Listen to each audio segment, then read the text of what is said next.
Что случилось?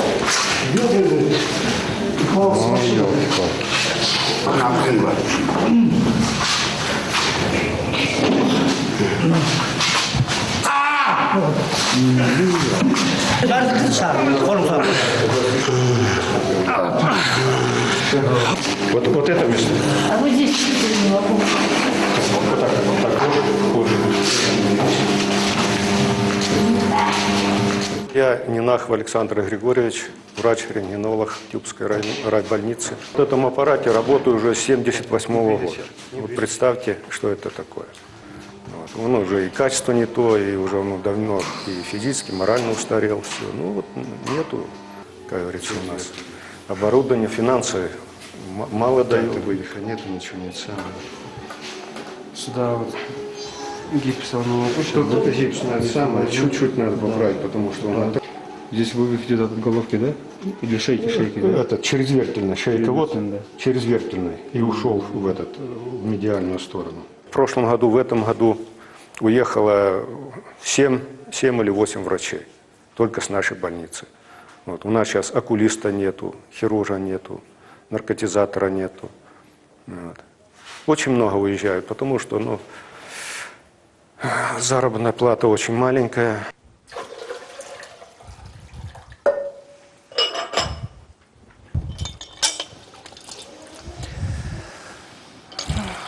Назгуль Малькешна Распаева.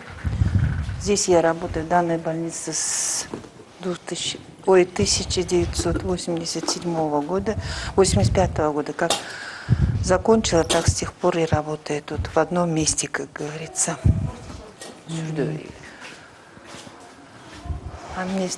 До 2004 года тут работало 6 врачей. Ставка вообще-то у нас штатных единиц 6. Просто в данный момент в 2004 году у нас уехали сразу 2.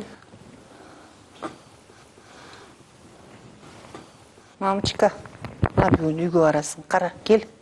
Сулу, Нургульчика. Мына колтук башы таза көрдүңбү? Киндеги тап-таза көрдүңбү? Эттери бышкан безин. Все уехали за то, что только заработная плата очень мало. Тут... Они все со стажем были, все старше меня были.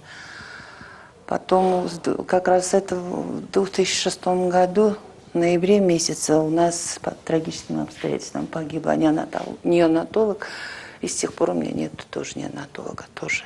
Сейчас утром вот у меня как рабочий день начинается с того, что я первым делом смотрю женщин сначала, назначение им даю, а потом обрабатываем руки снова, и после него еще раз помоем руки и смотрю детей, потому что делать мне больше, безвыходная ситуация.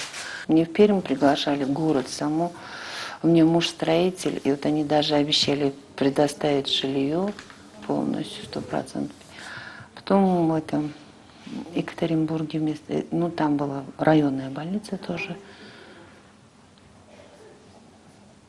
В Казахстане я сама не захотела. Конечно, получается как бы высокие слова, но с другой стороны, все равно женщин жалко. Понимаете? У нас приходят в основном же... Это так говорят, что у нас в основном женщины работают, там, в смысле не то, что работают, а вот, вернее, вообще население такое богатое или там все есть. А так, за чертой бедность, я бы так сказала. И, допустим, 3-3 суток вот тут находишься, бывает, вот 2-3 тяжелых больных. На 4-й день чисто физически вот надо держаться, а просто надо сделать. А все равно мозг-то она устает же, Все равно вот что-то упускаешь. Вот бывает, что ты упускаешь, а потом немножко отдохнешь, придешь в себя. Вот я вот это, то-то упустила. Или вот очень тяжелые больные приходят. Вот хорошо, вот завидую я своим этим городским коллегам в том отношении, что посоветоваться хоть с кем-то. Вот просто проконсультироваться, как говорится, консилиум сделать. Давайте, кто-то, вот вы, например, что-то подскажете, она может что-то подскажет, я могу свое. Потом с этих 3 мнений сделаем одно мнение. А тут не на кого рассчитываться. У нас не на кого рассчитываться. Просто вот хочется все, вот прям все бросить, взять да уехать и жить нормальной человеческой жизнью, работать в нормальных человеческих условиях, то есть 8 часов, отработать свои положенные дежурства. Уходить и отдыхать, для себя тоже, для личной жизни тоже оставлять время. А с другой стороны, все равно жалко женщин. Кто-то хоть должен же работать. 2-я палата. Никого нету. Теперь 1-я палата. Нет больных. И папа, почему нет? Ну, потому что они все уходят в частный. В бюджете у нас хорошие специалисты, все ушли. С каких пор эта ситуация наблюдается? Это недавно. Это 2-3 месяца назад. У нас много было, но он уехал. Тоже в Россию уехал, доктор у нас. А то до этого у нас 25 больных. Как что полные палаты были. Он уехал. Ее вызвали в Россию, и он уехал. Нам теперь хорошо, врача надо. Если врачи будут, больные все придут. Больных у нас много сейчас. Только хорошо специалиста нету. Есть, но плата маленькая. Так.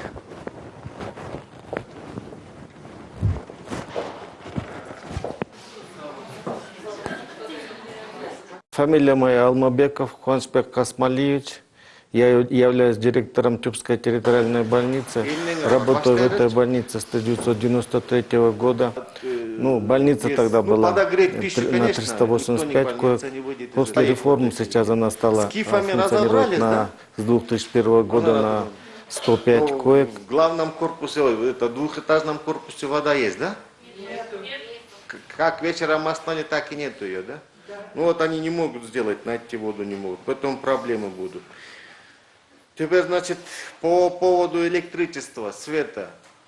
Лимит нам спустили, в бухгалтерии лимит есть. Лимит очень жесткий, очень низкий лимит. Дрова есть, возможно, будем периодически подтапливать углем. Так, значит, днем мы поставили на отключение, ночью мы свет вам на отопление даем. Освещение пока будет полностью. Ну, в настоящее время у нас трудится 21 врач, 112 средних медицинских работников. Вообще-то должны были работать около 40 врачей, но в связи с тем, что произошел, особенно в последнее время, массовый отъезд врачей из-за низкой заработной платы, из-за плохих, наверное, условий. Нехватка кадров, оно, конечно, сказывается на качестве лечения больных и на имидже нашей больницы, не только нашей больницы, а вообще на имидже здравоохранения в целом по области и так далее.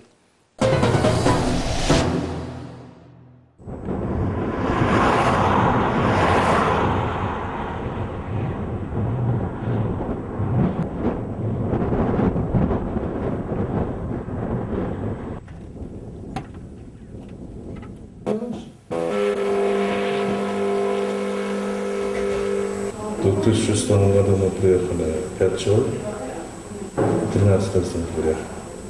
Единственная причина – это вот отток идет из-за денег. То, что они должны получать, там они не получают. Здесь у нас санитарка реанимационного отделения получает больше зарплату, чем там хирург высшей категории.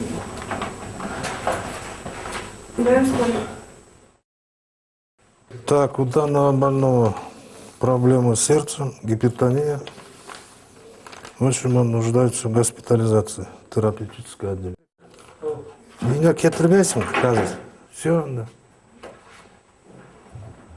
Будет достойная зарплата, все будут на местах работать. Условия, чтобы нормальные были. Ну вот ваша разница получается там, 400 долларов, да? То есть вы там Да. получали 400 долларов? Я получал там 3000 сумму. Здесь мы получаем 20-25 тысяч сумму. Это большая разница.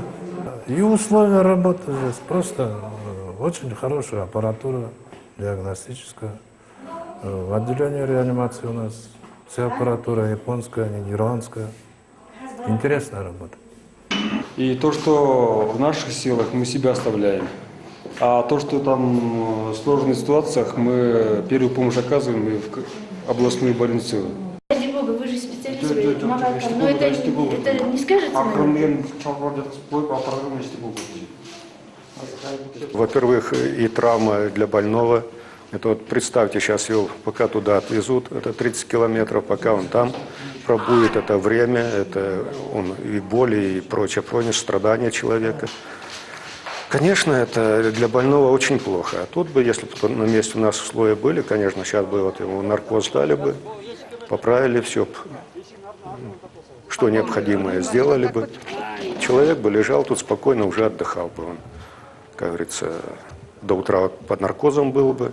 Вот утром уже и боль была меньше, и страдания меньше.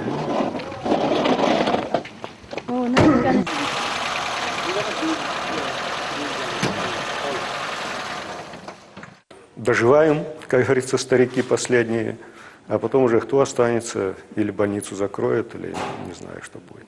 Что страшно, смена поколения нет. Но если пришли бы молодежь, мы обучили бы их, которые я накопил свою практику, опыт, все. Надо же кому-то оставить, правильно? 1500 хватает, вот мы можем взять мешок муки на 1000. И сколько там, на сахар? И сахар, полмешка сахара. И вот пить чай и печь хлеб. Мы еще сами держим корову, молоко не покупаем, свое молоко. У нас вот раньше, в союзное время, было же вот, хотя бы сельским жителям, медикам давали, уголь давали, дрова давали, свет, там 50% платили. Эти же льготы вообще нет. Я 2400 получаю. Мне на дорогу 600-700 на дорогу хоть. Я работаю. Я хочу. Я свою профессию люблю. Вот поэтому я работаю и работаю. И не жалуюсь. Вот иногда не хватает, но кому обращаться? Я люблю свою профессию. Вот. Кто нам поможет? Государство. Когда? Когда? Скажите, когда? Мы живем в государстве или считать государство условное государство, не знаю. Должны заботиться же про своем народе государство.